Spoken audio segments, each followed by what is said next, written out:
place to be. Oh, look, you got one outside too, huh? You got one on the balcony? Yes. Last.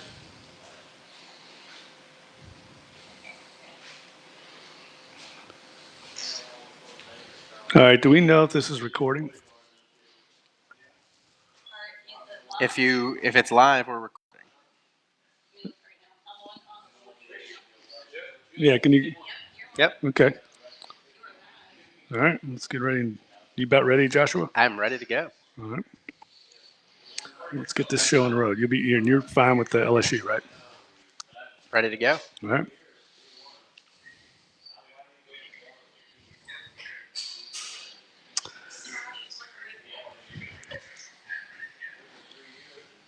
All right, everybody. Welcome back to the Dat Shack Podcast, episode 19. We are back, as always, on Monday night at the Balcony Sports Lounge in Bay St. Louis, Mississippi. A little chilly tonight in southern Mississippi, but we have endeavored and are overcoming the weather to put out our podcast. And we got a lot to talk about tonight. I'm your co-host, Jeff Duncan, along with my colleague, Joshua Katzenstein, who just drove in from New Orleans Saints camp out in Metairie. And we're competing tonight with the President of the United States, who's just down the road in Biloxi having a rally. So we're expecting a huge draw after everybody comes back from the rally to make it up to the Balcony Sports Lounge. Are you anticipating that? I mean, I think this is clearly a better and more important event. What is there to rally about? He's the president. What are they? I mean, the election's not for another 2. He's trying to rally some support in Mississippi. How about this? For the midterms. Why don't I just go back to the old faithful of poking fun at you? It's 54 degrees. Nobody's out there battling the weather. This is actually the best drive I've had out here in a month because it seems like it's been pouring rain every Monday on my way out here. And this didn't have to deal with that this week. It's 54 degrees. We both got some sweaters on. You're obviously is your humble brag that you're a Hall of Fame voter, as you like to do. Not conceited, just convinced. But it is the truth. And I'm freezing, so I don't care what you say, Minnesota boy. It's cold outside. It's always cold with all the humidity in the air down here. But look, we've got a great show lined up tonight, lots to talk about. And first off, before we get started, as always, to everybody out following us on Facebook Live out there, submit your questions, and Michelle will dutifully get them. We've already got one question, and anybody out here, including our special guest tonight, Jeff Gross from Clancy's, our favorite restaurant in the world, next to 200 North Beach. Jeff made the special trip over tonight, so we want to welcome him in. And I'm sure he's going to have plenty of questions. He always wants to pick our brain, large brains, I might add, about sports tonight. We want to talk about the LSU A&M game to start off because I think that is the talk of the city, maybe the talk of the nation after that performance on Saturday night. Epic game, an instant classic, 74-72, the highest scoring game in modern college football history. I didn't think it was ever going to end. And the longer that game went, I'm sure a lot of people felt the same way as I did. I just kept thinking, my gosh, this is going to be a horrible game for whoever loses because they sold themselves out so much. I mean, they were exhausted by the end, and they both risen to the occasion on both sides of the ball and made big plays. I don't think I can ever remember a game with so many momentum swings, lead changes, epic moments. Controversy. There was plenty of controversy. We want to talk about that tonight. But nevertheless, everybody has been talking about that game now for the past 48 hours. LSU, of course, comes up on the short end of the stick. That game cost LSU's program millions of dollars. They win that game, they are almost surely going to the Sugar Bowl. They still have an outside shot, I think, to go to the Fiesta Bowl. Very remote, but more than likely they're going to be outside a New Year's Day 6 Bowl. That's a huge difference in the paycheck that they will ultimately get. But nevertheless, I think A&M showed incredible, poise because time after time it looked like LSU was one play away from winning the game, and each time A&M made the play when their backs were to the wall. And I'm sure that added to the frustration for LSU fans. Not only were the 50-50 calls going against them, but they seemed to be on the brink of making one play to win the game, and they couldn't make it. So I'm conflicted about this game because I was watching it, and I was hating it. I mean, the game just took Hating it. forever. It was a great It took game. How could you hate it? You're the forever. No, no, only no. person in America Well, that hated hey, that game. good, because I was at a friend's house. We were watching the game. We were all ready to go out, and then all of a sudden, we were there for like 18 hours. It felt like, that just ruined it. It totally changed the outlook of the night. Granted, It was history, it Josh. was an incredible game. There was lots of excitement, but the reason I'm conflicted by the game is that I do feel like LSU was robbed. I mean, there were at least 3 really bad calls. I think it's been proven that the marking of that, fourth down, or what was it, the third down, where they Which one? where it looked short, where the yellow line was That wrong. was fourth down. Yeah. They had the wrong graphic up. So right. So that one's been disproven, but I mean, there were the other plays that were obviously controversial. So I do feel a little bad for LSU, but at some point with this defense, this heralded defense, you got to make a stop. And so Exactly. even though they deserved to win the game in regulation based on the way things played out, they had ample opportunities to seal the victory, and they just couldn't do it. Yeah, no, I agree with you in that regard. Now, there were some close calls that went against them.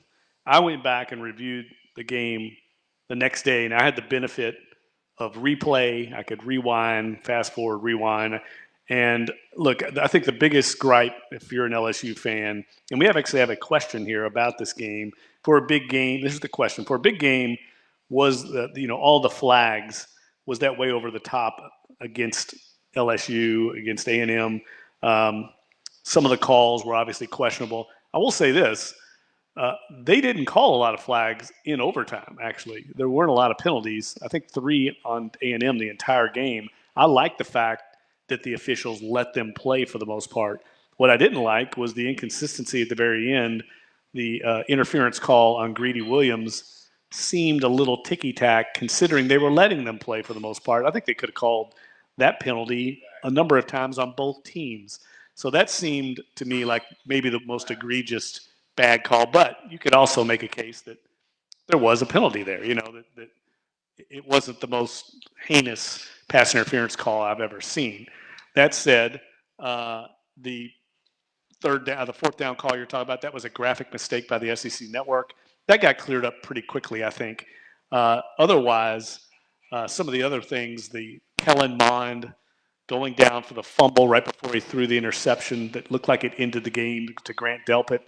His knee clearly touched the ground. I think the question LSU fans and LSU players and coaches probably have is, did he have control of the ball when his knee hit the ground? I don't think, from what I understand, I don't think he needs to have control of the ball fully. He just has to have possession, has to have a grip on the ball at that point, and his knee was on the ground. So that was another question a lot of fans had. That was, to me, very unlucky. If you think about it, I mean, his knee touched the ground by half an inch. He gets up trying to make a play. Devin White hits him in the face, and the ball goes, and looks like the game's over. That Gatorade bath on Coach O. But that's the call, and apparently it was the correct call. Yeah, so I thought that was a really bad call, mostly because, as you know, I watch more NFL, and I think the NFL has taken the right approach to, because they automatically review all turnovers and scoring plays, refs tend to call that on the field as a turnover, and then they review it to see that they got the right call, whereas the refs in this game decided to rule him down. And so that was the call on the field, and it's always harder to, overturn a call on the field. But was that the one that they didn't even review? No, the one they didn't review was they did review that one. Was the first series of overtime when Right. Texas A&M's tight end Jace Sternberner looked like he caught the pass and fumbled after a big hit by Grant Delpit, a tremendous play by Delpit, and Greedy Williams recovered it. But immediately, I would say this, immediately on the play when it happened in live action, both officials called it incomplete. Yeah. I mean, immediately. They didn't hesitate. And I think when you look at it in slow motion, which is what we all do, it looks like he's got possession a lot longer than when you watch it live, when it's a, bang, bang. I mean, it very much is more questionable when you watch it live than when you watch it in slow motion and you see his foot slowly hitting the ground. Yeah, but even still, I mean, I don't know. Like, I just couldn't believe that wasn't a fumble. I mean, there wasn't.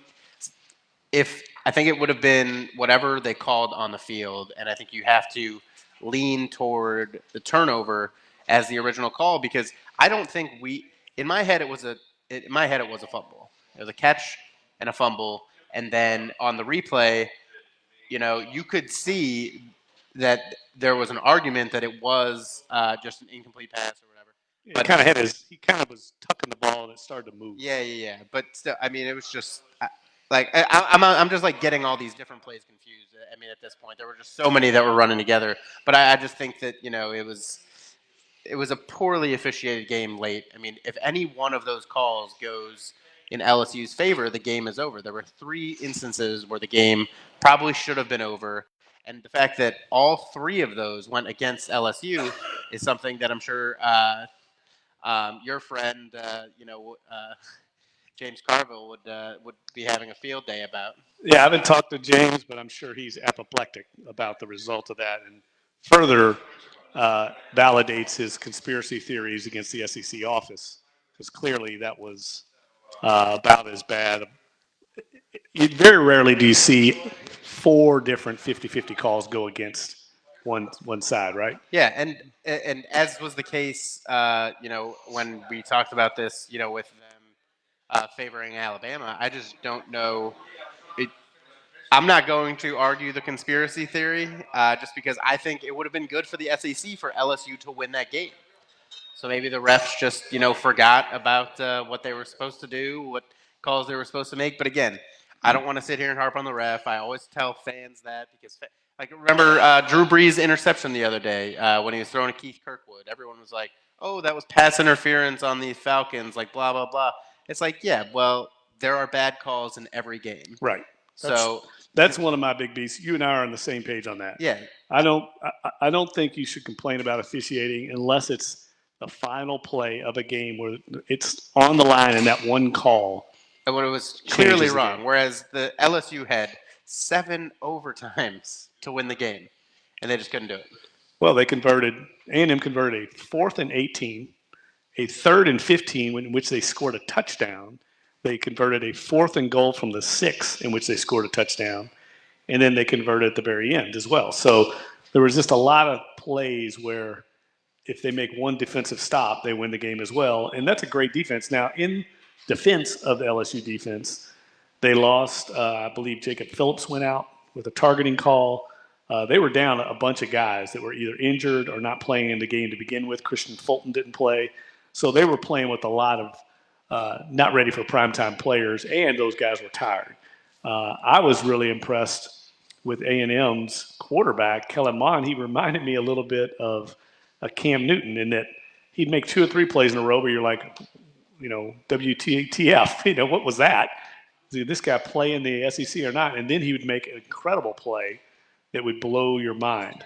And that very much reminded me of Cam Newton, a guy that could make 2 or 3 bad plays in a row and then just put like the pass with 1 second left to actually tie the game was an incredible pass. Absolutely. I mean, he put it right in the perfect spot. Greedy Williams, going to be a top 10 draft pick right there, and could not have been placed any better. No, that was great. I mean, I was impressed with Joe Burrow in the game. I mean, I just wasn't impressed with LSU's defense, and we could argue about the injuries or the targeting calls, but at the same time, I mean, the defense is supposed to carry this team to victories, and they just failed miserably in the overtime sessions. And I do think one thing that sort of beset them was losing the coin toss. One of my friends that I was watching the game with pointed out that the way the overtimes went was that LSU's defense right off the bat had to go back-to-back series.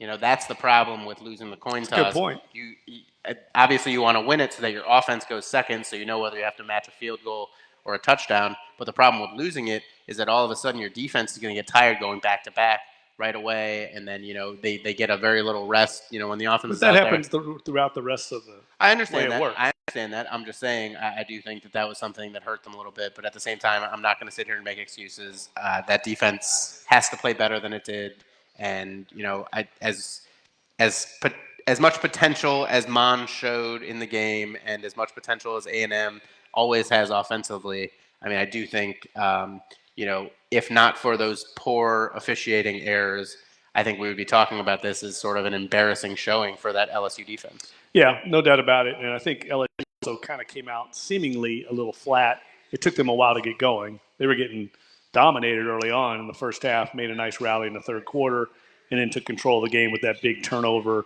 Great play by Devin White. And I think you would agree. I know you watch NFL more than college, but Devin White is going to be an instant stud in the NFL. He's just one of those guys you can tell can play. I mean, this is a program that's produced Debo Jones, Quan Alexander, Kendall Beck with a lot of good linebackers the last few years, and I think Devin White might be the best of the bunch, and that's saying something. So he had a tremendous game, 17 tackles. They played over 100 snaps, and he doesn't come off the field at all, so I can imagine what he felt like the next day. Tired.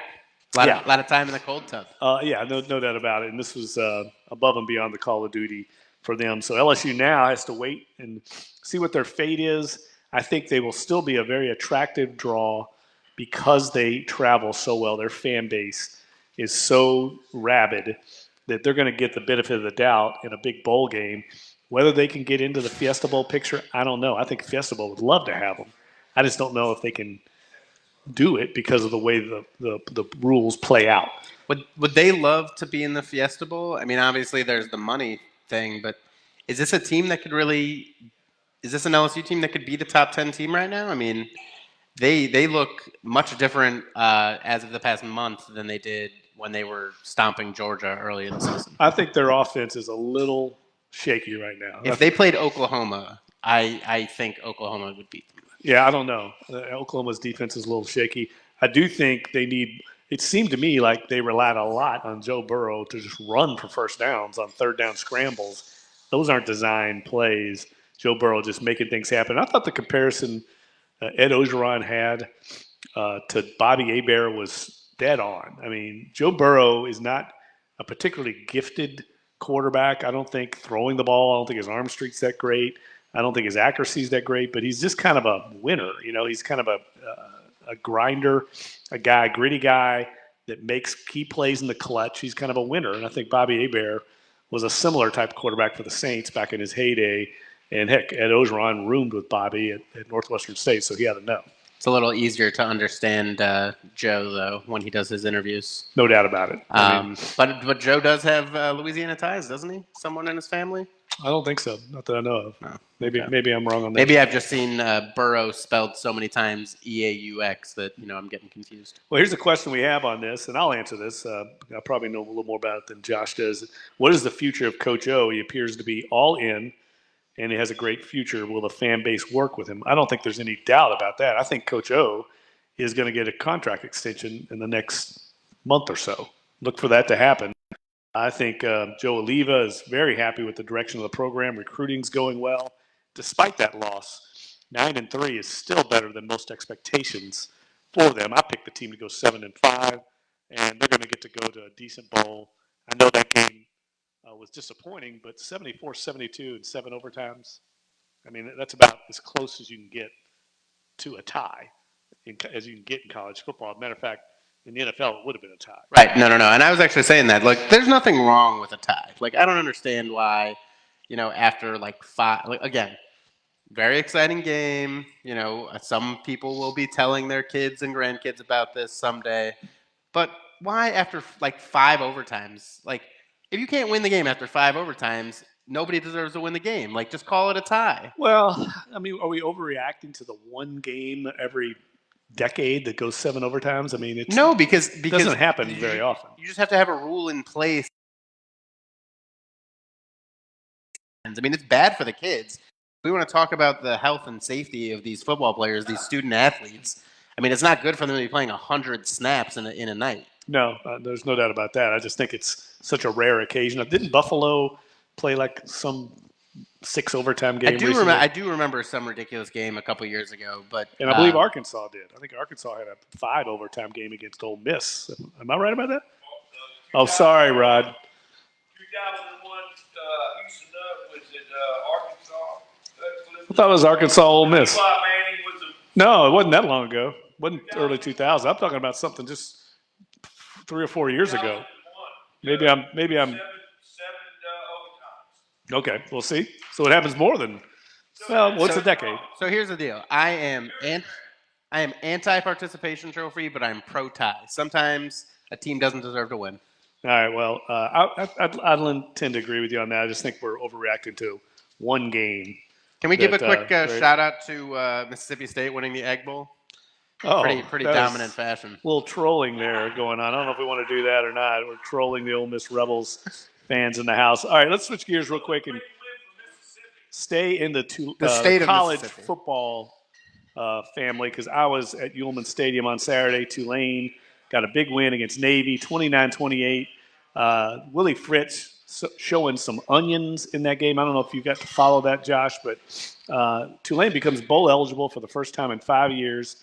And they did it in very dramatic fashion. They were dominating the game, 21-3 at halftime. I was writing my column. The game looked like it was in the books. And, of course, as soon as you do that, what happens?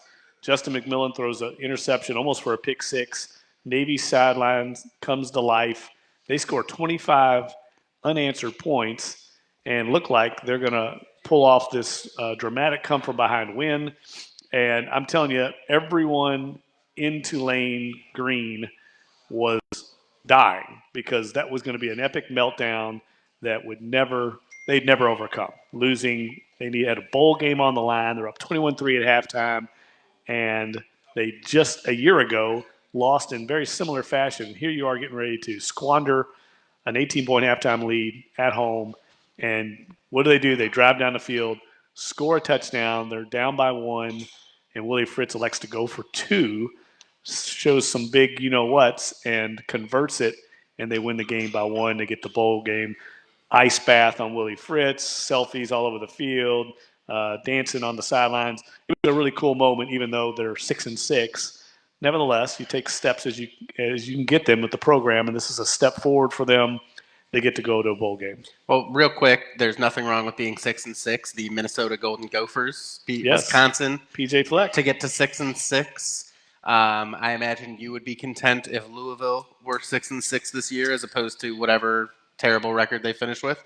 But I do think if Tulane loses this game, we'd probably be sitting here talking about whether or not they're cursed, because of the way they lost last year to miss the bowl game and the way this thing went down. I was not able to watch this game, unfortunately, but last I checked, they had the 21-3 lead at halftime, and then all of a sudden I see that Navy has the lead, and I was shocked because we talked last week about I really thought that all the upperclassmen on this team would have been so motivated from the way they missed out on a bowl game last year. Willie Fritz and the coaching staff would have had them all ready to avoid some type of similar emotional roller coaster, that ends in dissatisfying fashion. I think you have to give them credit. I definitely think we could debate whether it was the right move to go for 2. It's one of those things where, it's like a terrible. It's like Shaq taking a 3. No, and then oh my God, he hit it. Well, I think the reason I endorsed that move is they had a play they felt really confident about. Kind of like Sean Payton has said to us on the conference call, they had a play they really liked. And you know what? It worked. It could not have worked any better. It was one of those misdirection plays where everybody goes left and the tight end from the left side of the formation goes right, and they sell it like it's going that way. And he was wide open. So I like the call, and that they felt really confident about it going in, and they executed it brilliantly. They get the stop, and they're going to a bowl. We got a question from Facebook from David DeCorbier, one of your favorite people in the world, Josh Katzenstein. And he asks, is Tulane bowl eligible? Do they actually get an invite from anyone? Well, D squared, yes, they're definitely going to get an invite. They were one of 7 teams in the American Athletic Conference that is bowl eligible, and there's 7 bowl tie-ins. So they will definitely get a guaranteed bowl spot. Which bowl, we don't know. We find out on Sunday. I've heard it's not the Boca Raton Bowl anymore. It's actually called the Cherry Bowl. It's down in Boca Raton, Florida, obviously. I've heard that's a strong possibility, because they have a huge alumni base in South Florida. Tulane does. They think they can sell some tickets down there, so that could work out. There's also the Frisco Bowl in Frisco, Texas, the Dallas area.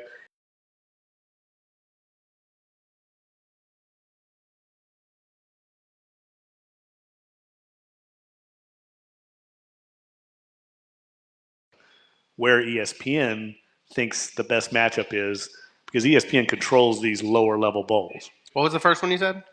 The Cherry Bowl in Boca Raton, Florida. What is that? Yeah, it used to be the Boca Raton Bowl, and now it's called the Cherry Bowl. They don't grow cherries in Florida, do they? Yeah, but the sponsor is some cherry company, so that's how it works these days. You get the sponsorship. I'm so glad I don't cover college football. I would just go off on these ridiculous bowl names and sponsorships. Speaking of, right there, all that stuff. What do we got? Are they still doing the Belk Bowl or the Beef O'Brady's Bowl? Those are always my favorite. Yeah, the Belk Bowl in Charlotte. That's still up for debate. So look, Tulane's going bowling first time in 5 years and only the second time in 20 years. So that's good news for Tulane.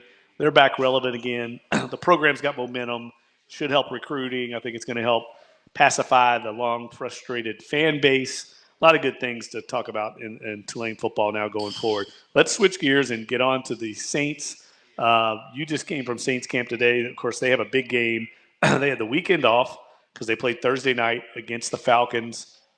They kind of took care of business in that game. They end up winning by 14 points, and it felt like they kind of struggled a little bit, but I think you chalk that up more to Atlanta knowing this Saints team very well. It's a division game. It was a big game on a holiday night, and I thought the Saints, adjusted to the defensive tactics of Atlanta, trying to take Mike Thomas out of the game. Drew Brees completes 4 touchdown passes to 4 different former undrafted free agents. That's become a big buzz this week, that storyline. What was your take on that game, and what do you think going forward, going to Dallas on Thursday night? Well, I mean, I think it was another dominant effort. I mean, they only won by 14. Normally, winning by 14 is impressive in the NFL. The only reason it wasn't as impressive for them is because they've been beating all these other teams by 20, 30 points. So I don't think, we could say that, the Saints are cooling off. I mean, if anything, I think you'd probably come away with that game more impressed with the defense. I mean, they did still give up a lot of yards to Julio Jones. They still did give up a couple touchdowns, which was more than they did against the Eagles the previous week. But at the same time, I mean, I think we saw 6 sacks were a season high. 4 turnovers were a season high. They forced 5 fumbles. And, I mean, those fumbles are really just effort plays. I mean, so you see that these guys on defense are really starting to improve their chemistry. I mean, these past 3 games have been by far the most impressive by the defense. This one, they gave up a little more yards, but that tends to happen when you get turnovers because the team will be driving, and when they get into the red zone, those yards count, but then you keep the points off the board, and then on the next drive, they're going to gain more yards. Right. So that's why I think, yardage is often an overblown statistic. But regardless, I think you just have to give the Saints a ton of credit. I mean, the Falcons, I think, defensively played a little bit better. They found a way to limit Michael Thomas. Alvin Kamara was running really well in the beginning of the game, and the Saints, for some reason, went away from him. But still, I mean, we're seeing the depth of this offense. We saw it the week before with Traquan Smith stepping up and having a monster game. And now all of a sudden, I was actually listening to a podcast on the way here, and they were saying, was it Austin Carr, Keith Kirkwood, Dan Arnold? Like, nobody's heard of these guys. Tommy Lee Lewis. Even diehard Saints fans don't know who some of these guys are. The guy I was listening to on the podcast even joked that these guys might be selling edible arrangements next year. So I think it just goes to show you, how great of a job the Saints scouting department has been doing to find these guys, although not necessarily going to give them credit for Tommy Lee Lewis because that was a Bill Parcells recommendation. But still, I mean, Keith Kirkwood coming out of Temple, Austin Carr, who the Patriots found, but then the Saints took a chance. They claimed him at the same time as they claimed Taysom Hill. And I've always thought it's funny that, Taysom has been getting all of this shine, but really Austin Carr has been playing more and actually has probably gained more yards for this offense. It's just that, he's not a quarterback doing this sort of unprecedented thing. And then Keith Kirkwood has played really well in the 3 games that he's been active, which is just crazy to think about when they signed Des Bryant and then Kirkwood plays, and then they signed Brandon Marshall and Kirkwood's still playing. I don't know when Brandon Marshall's going to have an opportunity because all these other guys are making plays. It's not a ton of plays, and Michael Thomas and Alvin Kamara and Drew Brees obviously still, drive this bus. But I mean, I think this sort of speaks to how great of an offense and a team this is. Well, I think it sends a message, too, to future teams that come in and say, we're going to follow this same strategy and double team Mike Thomas or bracket Alvin Kamara. That's Sean Payton and Drew Brees saying, okay, you do that. We're going to go to these guys in one-on-ones, and they can win one-on-ones. Now, they've proven they could do it against the Eagles and the Falcons, teams that are kind of banged up for the most part in their back seven. But if I'm playing the Saints in the future, I would not play them that way. I was saying this before we came on air. I think the way to play them is to try and play them straight up and just live with Mike Thomas getting his yards, live with Alvin Kamara. But you start trying to do all this stuff like they're doing, those guys are just too smart. And those guys, I'm talking about Drew Brees and Sean Payton, they're going to scheme it up and take advantage of you even more so than I think just playing them straight up. If you've got the personnel that can do it, that's the big question.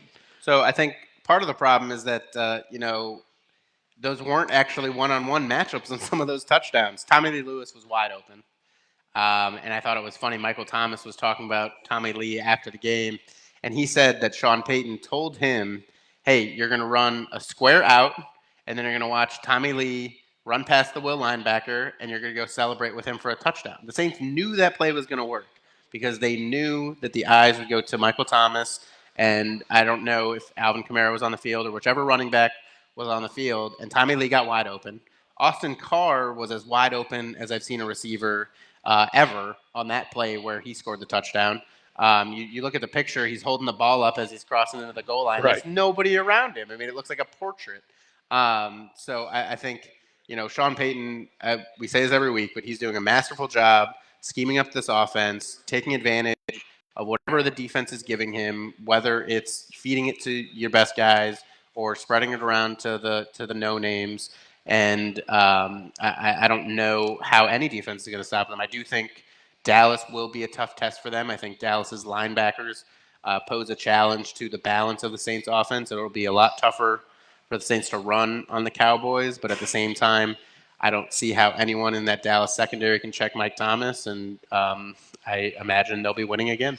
All right, questions from Facebook here. A lot of questions about the Saints. So, Josh, get ready to answer away. You know these more than I do. From Goonster Johnston. I think that's a real name. Goonster Johnson. I'm going to say it's not, but yeah, I'm going with this. All right, Goonster has a bunch of questions here, but the first one kind of feeds into something you were just alluding to. He asked if Brandon Marshall will be active on Thursday. I tend to think he won't be. Oh, and I think this only will come into play for the Saints at receiver when they start getting maybe some injuries at some other positions. Right now, I think they can still afford to carry all these guys on the active roster at receiver. But if they start getting some injuries at other positions, I think they might have to release one of these guys just to make room on the roster. I don't know. I was talking to someone about the possibility that Brandon Marshall could be cut before he ever plays. Sure, I could see that. Because it has nothing to do with his ability. It's just a question of if they do have to cut a receiver. Because here's the thing. I think we were all a little bit surprised that they brought Tommy Lee Lewis back just because, they're planning on bringing Ted Ginn back. And I thought that it might have made more sense for them to bring back Josh Laribas, the offensive lineman who's on injured reserve, because that's sort of a more valuable position than what Tommy Lee had shown in his first 2 years. And then in the first 2 games, he barely played before he got hurt too. So, but them bringing him back, you're not going to cut Tommy Lee. Clearly they like Tommy Lee. You can't cut Keith Kirkwood and try to slide him back to the practice squad. Somebody would pick him up off waivers. Austin Carr, I think they like too much to expose to waivers as well. And I just don't see, how they could let any of those guys go if they have to make room at another position. Like you said, I mean, if Marcus Davenport stays hurt and, if another defensive end gets hurt, all of a sudden you got to bring in a defensive end, and then they normally chop from the deepest position, and right now that is wide receiver. So, I definitely don't think Brandon Marshall will be playing Thursday.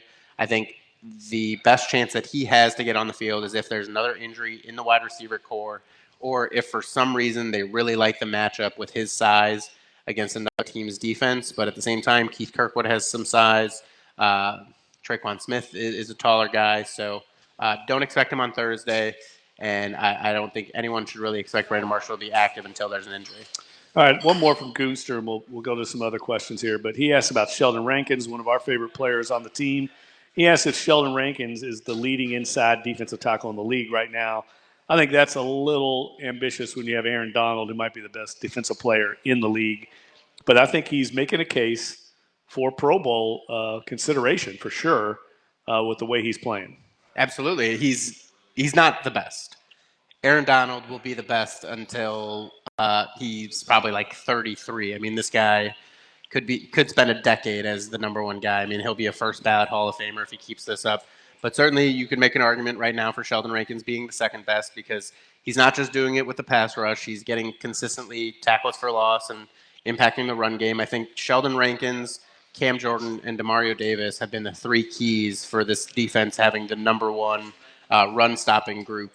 So I think Sheldon Rankin deserves a lot of credit, but I think, we got to remember who Aaron Donald is. The other guys maybe that you could debate, Fletcher Cox, I think. Geno Atkins. Geno Atkins. There's a lot of good interior guys right now.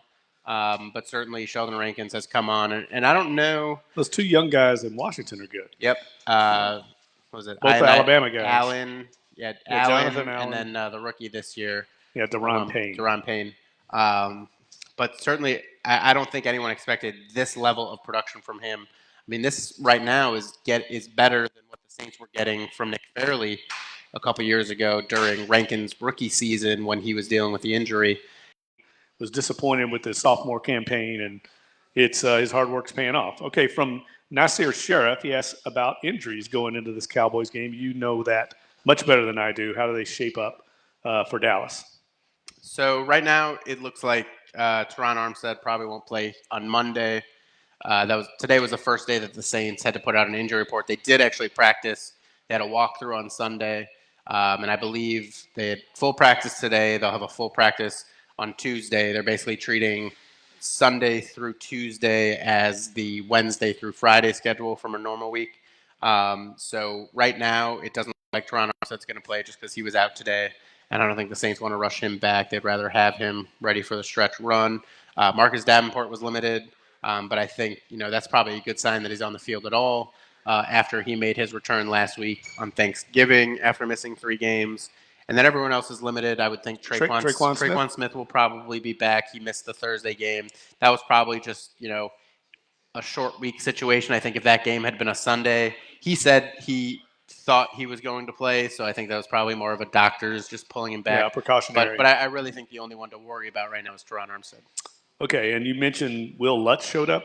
Will Lutz was on there with a back injury. The first time he's ever been on a injury report, so that's definitely something to keep an eye on. But at the same time, the fact that he practiced at all would be a good sign. And I saw him in the locker room. At that time, we didn't know he was limited. But it didn't seem like he was, anyone who was in bad spirits. Okay, Cashton Towns asked from Facebook, this is a question I've been getting a lot in the last few days. What's the magic number now to get home field advantage in the playoffs? I don't think we're going to know that. We may not know that till the last week of the season because the Rams and Saints are dead even right now. The Saints have the tiebreaker straight up with the Rams, with both them being 10-1. It might go down to the very last week of the season, and so the Saints may have to play their regulars all the way to the very end if they want to try and get home field. I'm going to say 5 is the magic number. Well, that's 5 games left, right? Yep. So, yeah, it could come down to that. Now one thing to think about, the Rams' schedule is easier than the Saints the rest of the way. There's no doubt about that, but they do have a dicey game coming up in 2 weeks. They go to Chicago and play the Bears. The Bears are 8-3 right now. I think the Bears have could you look that up real quick, see what the Bears are playing somebody on the road this week, maybe the Giants. It's a winnable game for them. Bears-Giants. Bears-Giants. Okay, so the Bears win that game. Let's say they win. They're 9-3. The Saints are kind of in a no-lose situation with that Bears game. And let me explain that. The Bears, of course, are still the one team left, I think, that has a realistic shot at getting one of those first or second seeds. Well, someone's going to lose, and it's going to benefit the Saints. Either the Rams are going to get beat, and that gives the Saints the inside track to the number 1 seed and home field advantage throughout the playoffs, or the Bears lose, and it pretty much locks up. Top 2 a top two seed for either the Saints or the Rams. So really, I don't think the Saints can lose as long as one of those teams loses and doesn't tie. So that's something to think about in a couple weeks. But right now, it's too early to say, Cashton. I got a couple of questions leading up to this week's game. In particular, Richard Bernard asks, can the Saints shut down Ezekiel Elliott? I think that's going to be one of the keys to the game, don't you think? I mean, the Saints have the leading run defense in the league. Ezekiel Elliott is the leading rusher in the NFL. That is the key to the game, and I do think they can shut him down. I think that's one of the things we were talking about when they went to play the Rams. I believe Todd Gurley was the leading rusher at that time. I do think the Cowboys have a better offensive line than the Rams do, but three of their guys are on the injury report. I believe Tyron Smith did not practice today. If he did, he was limited, but still, on a Thursday to Thursday week, it's technically a regular week, but it's still sort of a modified schedule for these guys, and the fact that some of their offensive linemen are on the injury report doesn't bode as well for them.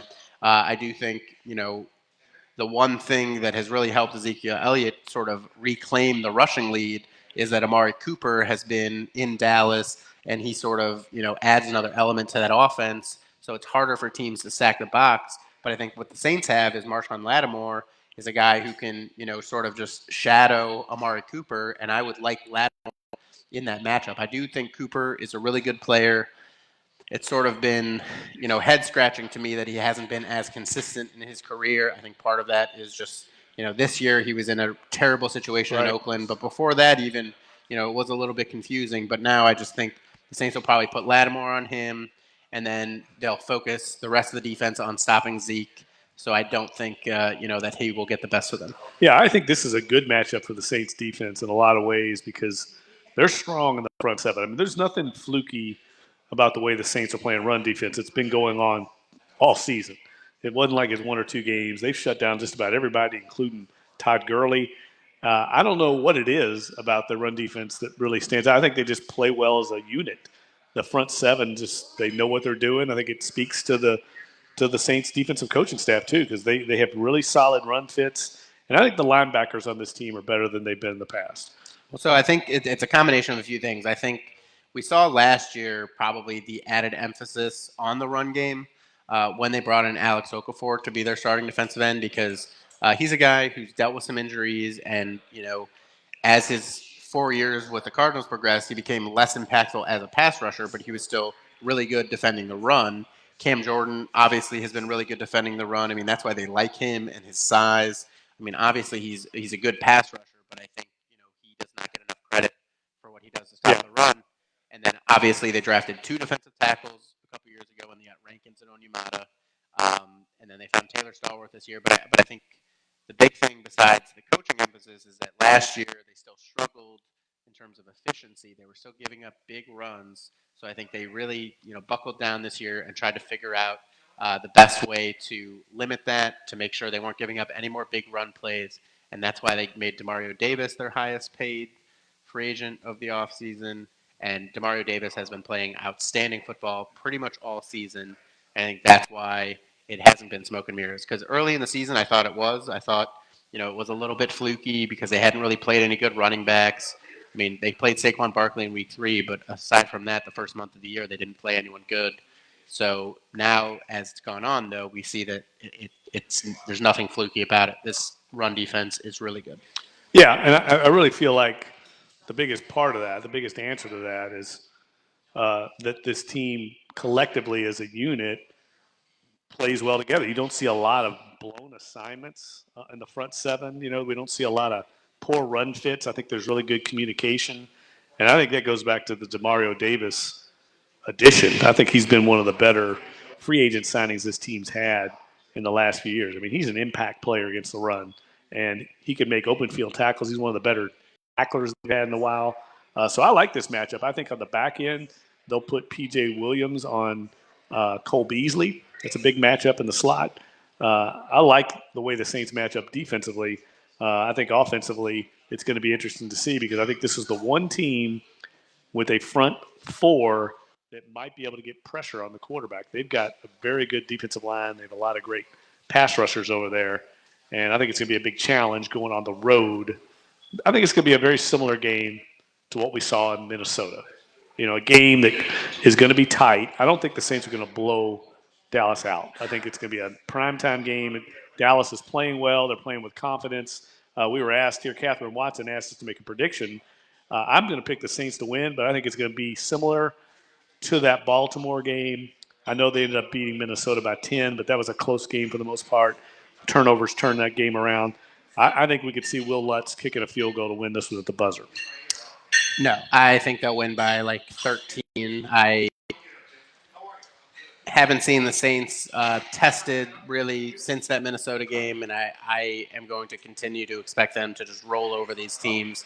I don't care that it's on the road. I mean, I think Drew Brees and this offense will thrive in an indoor environment, and as long as they can avoid those linebackers disrupting the offensive game plan, I think they'll still be able to hang 30-plus points. One more question from Goonster, our favorite Facebook question asker, or at least our most prolific. I shouldn't say our favorite.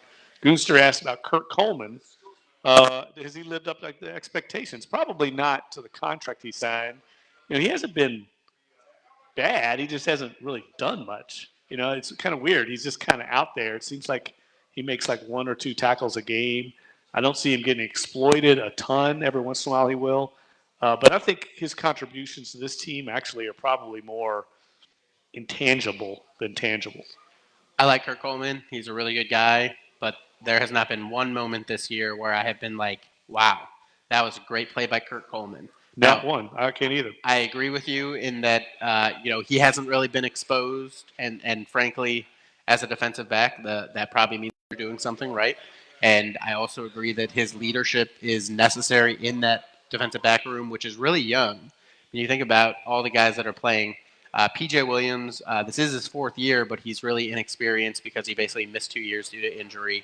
Marshawn Lattimore, 2nd year. Vaughn Bell, 3rd year. Ken Crawley, 3rd year. You go down the line, really the only ones with experience are Kirk Coleman and Chris Banjo, who's really a special teams guy. So certainly Kirk Coleman not living up to the contract, and the contract looked worse and worse as the offseason went on because we saw the safety market was really non-existent when Eric Reed couldn't get a job, Yep. Kenny Vaccaro couldn't get a job. So I definitely think that was a mistake by the Saints in the way that they approached it, but certainly I do think there are some benefits to having Kirk Coleman here. It seemed very impulsive, and we've seen the Saints do that. It's been very impulsive sometimes to go out and get a guy. That was a guy that Sean Payton wanted, and he went and got him. There were other teams that were interested in him. I know our colleague Catherine Terrell said that the Bengals were highly interested in him. Looking at how they're falling apart, I'm not sure that's the greatest thing in the world, that the Bengals also were interested in Kirk Coleman. But he's a guy you can see why they liked him. To me, he seems like he would be more valuable if he were in the Roman Harper role of like a year or two ago, where he's kind of the extra safety instead of starting on the field, right? So I feel like that should be more likely the role for Kirk Coleman at this point of his career. He's still valuable, but maybe not so much as a starter anymore in this league. He just doesn't seem like he's played a while. What is this, like his 8th year? Something like that, 8th or 9th year? Yeah, I think started out with Philadelphia. I don't even remember. He was with Philly, Philly. Then Kansas City. So he went from Philly, and then he made a pit stop in Minnesota, but he didn't even make the roster that year. They cut him, and then he went to Kansas City. And then he had the great years with the Panthers before they cut him this offseason. He's here, but he is the extra safety. Well, that's true, but So he's on the field all the time. No, he's not. He's only on the field for like 20, 30% of the Really? games. So has that happened over the course of the year? Over the course, yes. They slowly the Saints de-emphasized him? The Saints have been calling him their starting strong safety, and they keep announcing him with the starters. But Vaughn Bell is their starting Vaughn Bell strong is safety. really. I think he's quietly come on this year. I think he's gotten more confident. Yep. They're using him in the right way. And again, this goes back to Dennis Allen. I think he's really, from where this defense started the season to where they're at now, I think is a real tribute to Dennis and that coaching staff. I mean, Aaron Glenn, that we don't see those communication problems in the secondary like we've seen in the past. They've made vast improvements on the defensive side of the ball. And in regard to that, one more Facebook question about a defensive player that I think is very similar to Vaughn Bell, a guy that's come on lately. Alex Angeloni, I think right now you could make the case that he's their second best linebacker on the team after Demario Davis. Now, A.J. Klein had a tremendous game against the Falcons, but Anzalone is on the field more and more, and you can see why. He can make plays. He's got great range as a linebacker. I mean, that play made on Julio Jones, I mean, that's a huge play in the game. They're getting ready to score, get a little momentum before halftime, and the Saints, come up with a huge turnover on a guy that's an all-pro player. So real quick, Vaughn Bell, 70% of snaps this year. Kirk Coleman, 38% of snaps this year. So Yeah. the Saints figured that out pretty quickly, and Vaughn Bell has played well. I do agree with you. I do think Alex Anzalone is the second best linebacker on the team, but the Saints do still have a lot of faith, and rightfully so, in A.J. Klein. He has played significantly better this year than last year. I think last year, they signed him, and he was exposed a little bit. I think he was part of the issue with those big running plays that they were giving up, and then obviously he got hurt later in the year.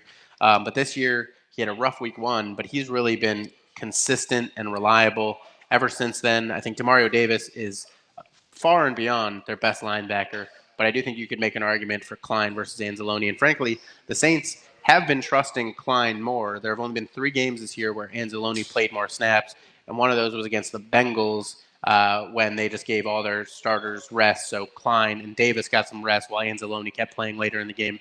This game against the Falcons, Anzalone did play more, but I do think that what Klein has been doing has been key to the run defense, and I do think Anzalone is more adept at making, these game-changing plays. I mean, we see him with the interceptions, with the forced fumbles.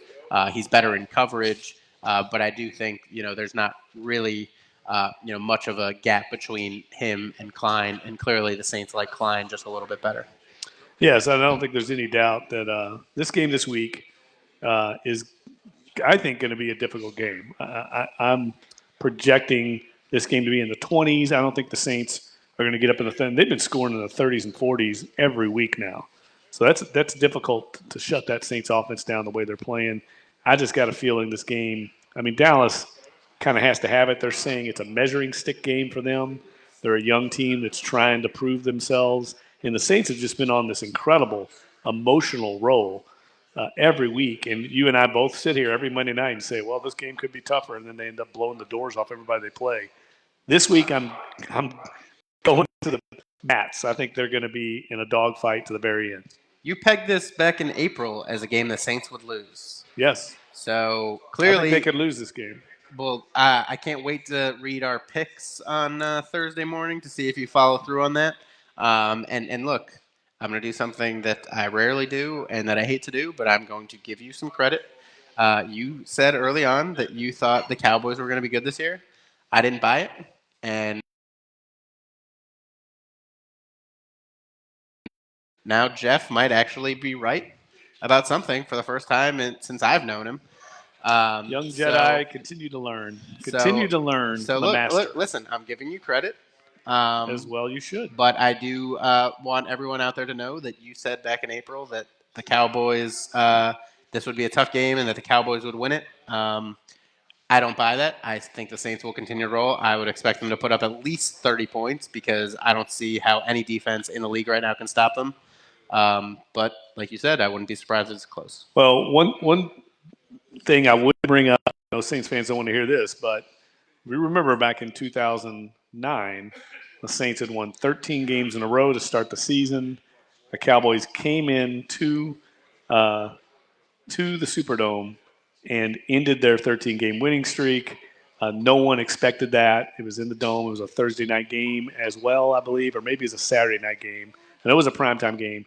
They came in, into that streak. The Saints now on a 10-game winning streak. Cowboys have a chance to be a spoiler again. Just saying. They do, but at the same time, I do think the Rams will probably lose again. It might be to the Bears. Could be a fluky, game against someone else. So I don't think a loss in, week 13 would necessarily spoil anything, but certainly there is a little bit of that history there, and I can guarantee you that Sean Payton will be talking about that history and reminding his players, like he reminds the media, that this is a different team. There's nothing in common with any of those other ones, besides Drew Brees, I suppose, and I just don't think that history will repeat itself. All right. Well, one more question before we get Chef Keith Beckton to come up and tell us about some of the holiday events here at Restaurant 200 North Beach and also here at the Balcony Sports Lounge. But real quick, Catherine Watson wants to know, can the Saints beat the Chiefs? So she's already looking down the road for Super Bowl 53. And that's what I think a lot of people are projecting now. The Saints are the favorites to go to the Super Bowl right now in Las Vegas. The Chiefs are the favorites to represent the AFC. And I will say this, I think the Saints are going to get to Atlanta. I'm going out right now and saying they're going to get there. I don't know if they're going to win or not, but they're going to get there. And they're going to play probably Kansas City. And it's going to be a wild shootout. And I think whoever plays best that day, you have two great offensive minds in Andy Reid and Sean Payton. You have two great quarterbacks, the two highest-rated quarterbacks in the league, Patrick Mahomes and Drew Brees. That will be an epic Super Bowl matchup. If they do get there, yes, I think they definitely can beat Kansas City, but I think Kansas City could beat the Saints too. No, I don't think Kansas City could beat the Saints. I think the Saints would dominate the Chiefs. I don't see how the Chiefs' defense could ever stop them. I think the Saints might score on every possession in that game. And then I also think that the Saints' defense is better than a lot of the ones that the Chiefs have faced. And then I also think that Andy Reid is somehow being overlooked, the idea that he is one of the worst clock management coaches of all time. He's just gotten lucky that Patrick Mahomes has been playing so well and Kareem Hunt and Tyreek Hill are playing so well that he hasn't been put in these high-pressure coaching situations. So I don't think that game would be close at all. I think the Saints would probably have a much tougher matchup against the Steelers or Patriots, even though I do think those teams are down a little bit this year. But certainly I don't think the Chiefs would stand a chance against the Saints. Wow. Well, I like your strong opinion on that. I guess we might find that out very, very quickly. But Jim McPhail wants to remind you that I said that Dez Bryant would never play in a Saints uniform. I guess I kind of was right about that, even though he was signed. I didn't think the Saints would sign him. I thought they were pretty much, I don't know, trolling the waters and that we're not interested. I was completely wrong about that. So it happens once every, like, Haley's Comet sighting that I'm wrong. In this case, I was wrong. They definitely were interested in Dez Bryant. Didn't work out. Well, in this case, I'd like to remind you that, as usual, I was also right. Jim is not privy to such information, but at practice, the first day we saw Dez Bryant, I said to our colleague Luke Johnson that this guy was not going to be any good for the Saints. And I didn't mean that to do anything with his personality. I don't buy into the whole locker room cancer thing. I just didn't see where he fit. I didn't see that he was in shape. And obviously, I also was right. Real quick, before we get to Chef, real quick, Arthur Millette signing. What does that mean? Do you think it's just a guy they liked and they want to bring him back, or is there something more to it? No, there's nothing to it. He is on the practice squad. He will be there in case someone gets hurt. I think that they wanted to keep him on the practice squad before he signed with the Colts, and then when the Colts cut him, they just brought him back. Okay, great. All right, well, that'll wrap up our question and answer session. Lots of great questions this week. Let's get Chef Keith Beckton up here to tell us about holiday menu. I know they've got lots of great items. I'm sure they're going to be adding to the menu, getting ready for the holiday season here. Restaurant 200 North Beach, one of the institutions here in Bay St. Louis along the Mississippi Gulf Coast. And you can also drop in, as usual, come upstairs where we're at, Balcony Sports Lounge, and get a chance to try some of his great selections. My favorite, of course, everybody up here loves the chicken wings. We always dominate the wings when we get off the show. But, Chef, what you got going? I'm sure you got lots of things to talk about with holidays coming up. How you doing? Thank you again for Well, having me first of again. all, how was Thanksgiving? Yeah, I just want to put out there thanks to everybody that came for a successful Thanksgiving. We had a really, really, really great showing. A lot of great response, and a lot of people really enjoyed themselves. All right. Well, what do we got I wanna thank going everybody for that. forward? I mean, Moving forward, we're hitting the ground running, starting with into the talking about the Christmas holiday season. We're doing a lot of Christmas parties. Just want to put it out there that they can book their office, and they book the office Christmas parties, or personal Christmas parties. Okay, so catering we're those hosting. events? Yeah, we're catering some events. We're doing. We're offering up here, downstairs, and offsite as well. So we're going to be able to cover all three bases. You can call the restaurant, or you can also send an email to our general manager, Mike Fusco at 200 North Beach BSL at gmail.com. Okay. Have any inquiries you want to put together a menu, just give us a call, and I can put something together. And we also have a catering menu to choose from on our website. You can go to our website under catering, and you can see all the So you catering got the options. catering options on the website, but you can also customize something with you? I have a lot of people that do small party, 15, 20, 50, 100 people, whatever they want. I could put like a little special spin on it if they want something specific that's not listed on the catering menu. I can put a menu together as well. Great. Well, that sounds like a lot of people around the holidays. They're operating under a budget, so I can do something as to further their budget as well. Okay, so they can call you here at the restaurant or Send email an Mike. email, right? And then one of us will get back to them with some information. Okay, and as we get closer to the holidays, I'm sure you're all going to be busy here as well. Yeah, we're doing, of course, through the all month of December, starting. And we'll talk about that more next week. Okay. Starting my Réveillon menu, and everybody knows about the Réveillon. Of course. It's just with my French background, I'm going to want to bring a little bit of that here to the Bay. So we're going to have a lot of like French and Creole Cajun inspired dishes, turtle and alligator soup, courtbouillon, stuff like that. Nice. All right, we'll talk about that next week. We'll talk about that next week in more detail. That sounds like right up my alley. And actually have the menu out there, and it's going to be really, really, really something special. All right, great. Well, thanks for stopping in, Thanks, Chef, Jeff, as for having always. me. Appreciate you. And if you have any interest in that, make sure you just go on the website, 200 North Beach here in Bay St. Louis, and check out the catering menu.